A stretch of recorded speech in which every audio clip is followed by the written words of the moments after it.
हे गाईज, आज आपण बनवणार आहे चिकन आळणी.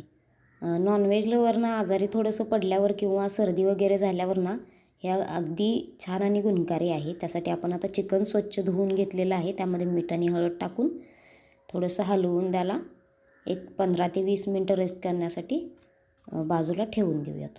हे बघा, अशा पद्धतीनं. आता एका मिक्सरच्या भांड्यामध्ये ओलं खोबरं, त्यामध्ये आलं थोडंसं आणि थोडासा लसूण, एक 10 पाकळ्या तरी लसूण घेतला आहे मी. आणि यामध्ये थोडीशी कोथिंबीर टाकून याचं बारीक असं वाटण तयार करून घेऊया. हे बघा, अशा पद्धतीनं वाटण बनवून तयार आहे. आता आपण चिकन शिजत टाकूयात. आता इथं एका कुकरमध्ये थोडंसं तेल घ्या आणि तेलात थोडासा कांदा टाकून तो थोडासा ब्राऊन होईपर्यंत थांबूया. हे बघा, अशा पद्धतीनं कांदा भाजलेला इथं. आणि आपण जे वाटण बनवून घेतले त्याचे एक 4 ते 5 चमचे ह्यामध्ये टाकून घेऊया.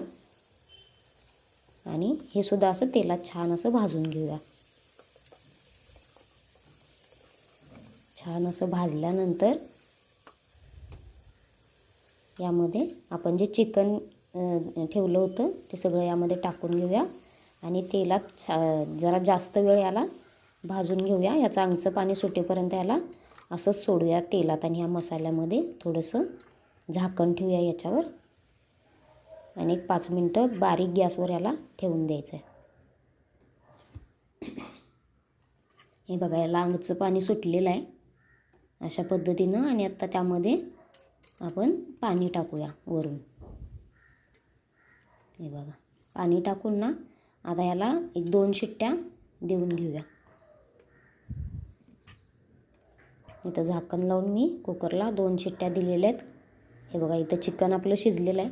तुम्ही असाच अळणी रसा सूप म्हणून जर पिलात तरी चालेल.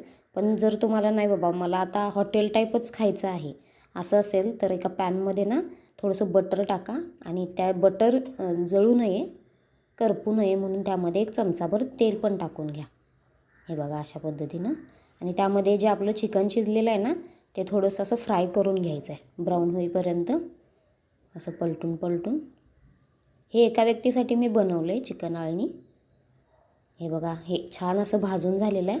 आता त्यामध्येच एक तमालपत्री आणि दालचिनी आणि तमालपत्रीमुळे ना सर्दी झाली असेल तर थोडंसं बरे होते. आता एक चमचा मी यामध्ये वाटण टाकलेलं आहे. वाटण शिल्लक असेल तर टाका, नसेल तर इथं स्किप करा. आणि हे असं चांगलं भाजून घेतलं आणि त्यामध्ये आळणी रस्सा टाकलेला आहे, जे आपण चिकन शिजवून घेतलेलं आहे त्याचं पाणी. हे बघा, अशा पद्धतीने याला अशी चांगली अशी उकळी येऊ द्या. आणि आता हे सर्व करूया. हे बघा, आपलं चिकन आळणी रस्सा बनवून तयार आहे. हिरव्यागार कोथिंबीरीने याला पण गार्निशिंग करूया. किती असा गाढा असा बनला आहे बघा. त्यामध्ये खोबऱ्याचं वाटण नक्की घाला, छान लागतं. नक्की घरी करून बघा. बाय.